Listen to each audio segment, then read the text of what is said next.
Apple admitted that 1,000 basis points, so 1% of their revenue growth, which was 10%, well above average, was from pull forward. And the market's telling you they think that number was like half of the gain, basically, and Apple also said they had $800 million of costs from tariffs in that quarter they just reported, and it's going to go up to 1.1 billion visibly in the September quarter. But I think the market's telling you they think that could be higher in the September quarter. Oh, so does this mean that we'll see fewer iPhones bought in the first fiscal quarter, but Apple's December quarter, which typically is its biggest quarter, as a result of the pull forward that we saw in this quarter?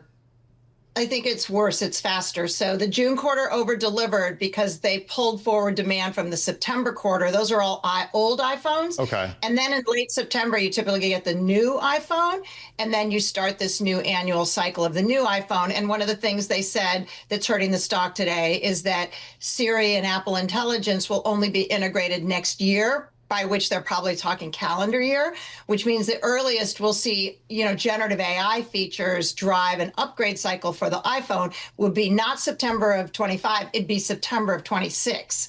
So then that tells you, so this is dead money again, right? There's nothing driving. And there's risk here. Not only China subsidies drove a really nice China growth number, 4.8% China revenue growth. People are worried that is also like that subsidy isn't going to recur. And we've had a couple negative litigation regulatory decisions, right? We've got the fee to $20 billion a year is what Google search pays Apple to be the default search engine on all iOS devices. I think that's pretty clear from channel checks in DC. That is not going to be allowed to persist. So that's $20 billion that will come out of services if it isn't allowed. And then similarly, we have the Epic. Apple got a negative Epic Games, which allows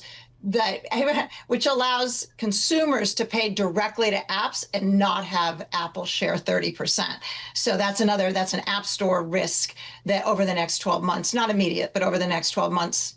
Laura, we've had the luxury of talking with you in the last week or two, and talking specifically about Apple. You've got a hold rating on it. It doesn't sound like you have a lot of concerns, I guess I should say. Why not put a sell rating on it?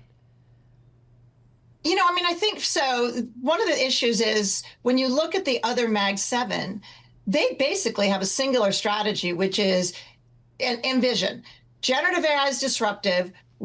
Everyone else is going to spend $85 to $100 billion in CapEx in 2025 alone. And we're going to grow at 20% in 2026 every one of them has been pushed on what is that return on capital, incremental capital. They all say, we don't know. We just think it's going to be big. If you don't believe that, if you're an investor and you think that generative AI is overhyped or the economics are further off into the future, Apple is a great place to hide. They are spending $20 billion a year, not $85 billion a year. Generative AI is sometime in the future. They're not hiring people like Meta is for $100 million each to work on superintelligence. Apple is a great place to hide if you are an investor that doesn't believe in generative AI changing the world. Well, it's interesting that you say that. I can't remember who was either on Surveillance this morning with Tom and Paul, but it was just something to the point that, well, wait a minute. Apple often isn't, first mover on some big changes, right? We talk about this. They didn't create the tablet. They didn't create the music player. They didn't create the smartphone, but they created the best of all those things. Exactly. So if they're saying, hey, guys, go ahead and spend, your billions or trillions or whatever the heck it is, figure out this AI thing, and then we'll come in and we'll collaborate or partner with somebody. Maybe that's not such a bad strategy. So it's risky business. So on the call last night, Tim Cook got this question. And what he said is, I don't see a world where the consumer doesn't have an iPhone, which is basically a computer, in his pocket. Okay, that's a vision of the future that Johnny Ive, who's gone to OpenAI, is trying to displace. Johnny Ive, who developed every Apple product you have in your pocket while he was at Apple for 20 years, is now saying he regrets creating the screen because he thinks it makes people not pay attention to one another.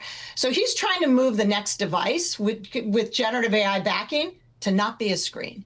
So that may not work, but if it does, Apple, that's a problem for Apple. That is an existential risk problem for Apple. So long as an iPhone and a screen are going to be sort of the user device of record and they're going to persist in 10 years, you might be right. That might be possible, what you just said. Apple can copy the best of Android, which will have Gemini, because Google has Gemini in every product now. That will work. But if Jimmy Ive and OpenAI are right and screens are going away, that's problematic for a smartphone maker.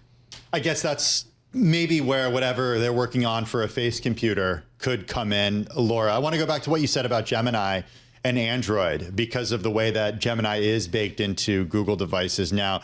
You say in your most recent note that Apple is a single product company. Its valuation risk is material if iOS falls too far behind Android. Would you say that iOS is already behind Android right now? Oh, I would. Absolutely, I would. I mean, when you look at Google's, its revenue is accelerating over at Alphabet and its costs are going down. So its productivity per employee is going up. Why? Because 80% of engineers are using Gemini to do their first draft of code for new products. They're introducing new products faster. They're integrating, they over-delivered on advertising because they're integrating all these better both Meta and Google because they're using generative AI to increase the conversion rate. So yes, Gemini is being integrated into everything at Alphabet, Android included. Does it matter? Like two comments here. One is the network effects that Apple has, and we're speaking with Laura Martin over at Needham, if you're just joining us. The network effects that Apple has, at least here in the US, are really strong, right? The blue bubbles for when you're on iMessage and the other Apple products that you have that ideally are supposed to work seamlessly with that. Plus, doesn't Gemini have an app that you can just use on your iPhone? So if you want to use Gemini as sort of a co-pilot here, if you are an engineer, you can just do it on your iPhone, but through an app that you'd get at the App Store. Right, if it's standalone. But I mean, I think my guess is where Alphabet's going is they're going to integrate Gemini into everything on your device. It's going to know where your appointments are. It's going to know who your friends are. It's going to be a personal assistant integrated into your Android phone. Right, it's going to be a bigger idea than just a separate app where you go to it. It's going to be like, even if you listen to the meta vision of the world, super intelligence is about having a robot friend that does everything for you better than a human can. I mean, it's just, I think these are bigger ideas than an app store. By the way, some CEOs' visions of their apps are disappearing. So then you say, so what replaces them? Well, I don't know. Used to be websites. Then we went to apps. What's next? It may not be apps. All right. You mentioned, I want to just get to Meta and Amazon. What about Meta? You know, in terms, I mean, that stock was just off and running following its quarterly update. Those ad sales numbers certainly catching everybody's attention. A mega spend when it comes to AI. What is your hot take on that one? So stock up strongly, really strong fundamentals, 60% margins, 22% revenue growth, and a huge company, which was the fastest of the group that the big tech companies we call, really strong fundamentals. We are cautious on Meta, and that is because they took their capex to 70 billion this year and 100 billion next year. Again, no return in sight, and their stock comp per person is going through the roof as they hire super intelligence employees, with press reports saying they're paying 100 to 300 million over 3 years for each of these people. Hey, pretty good work if you can get it, I'll say. Yeah, my guess is they're trying to change the world, right? And they believe in super intelligence, which this isn't a vision of making you and I more productive. This is about replacing human beings with machines that teach machines. So it's literally Terminator, like life imitating art type of stuff. Doesn't sound like you're pro AI in that context.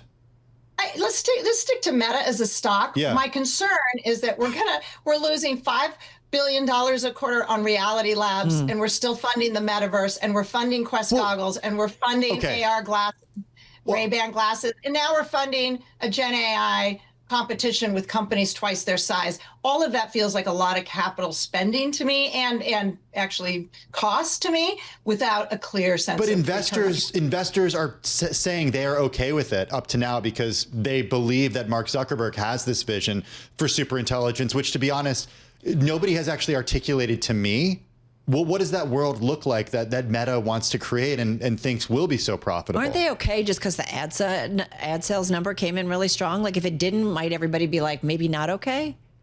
Yes, absolutely. He is buying the right to spend money like a drunken sailor because his fundamentals in his core business are strongly over delivering consensus estimates. The day that stops, the music stops. And suddenly people are going to take a hard look at these. He's making 5-year commitments for these super intelligence employees, and he's making 10-year commitments with the money he's spending on data centers. So all of this money, he has a free pass so long as his core business is growing 22%. Okay, totally makes sense. Sort of the free pass, like Elon was, allowed to be CEO of many different companies, and investors were fine with it until they weren't. Jack Dorsey, the same thing, right? It works until it doesn't. Yep. What about, though, the promise of this being profitable in the future, all this investment ultimately paying off beyond making ads more efficient? What is that vision? What does that world look like in your view, at least articulated by Mark Zuckerberg? So Mark is just, he has got a big idea. He wants to replace Apple, that's for sure. So does OpenAI. So Apple takes a 30% tithe on every dollar earned on its platform.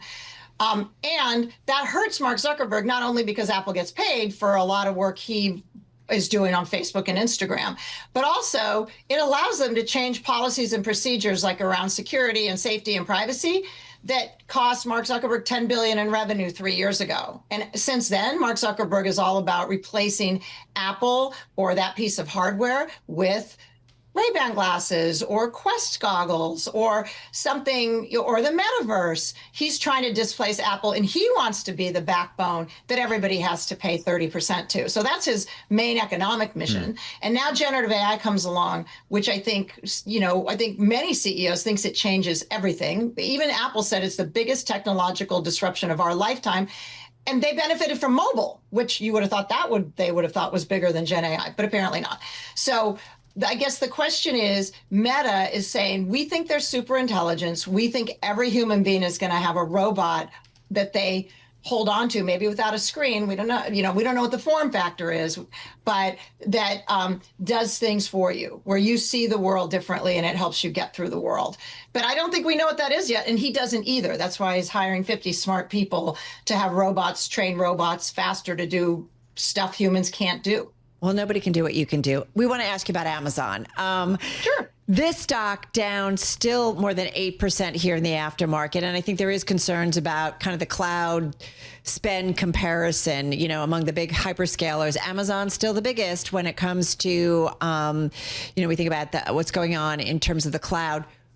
What's your take here, or what we kind of need to be thinking about with Amazon? Because investors seem pretty disappointed. Are you? So I think here's what I think is going on with Amazon, to answer the first half of that question. So they had very strong revenue growth, up 13%, which was like, we were 4 percentage points below that, and very strong EPS and margins. But the problem is they gave very tepid guidance. So people are really worried about tariffs impacts here. So they're worried about the next shoe to drop.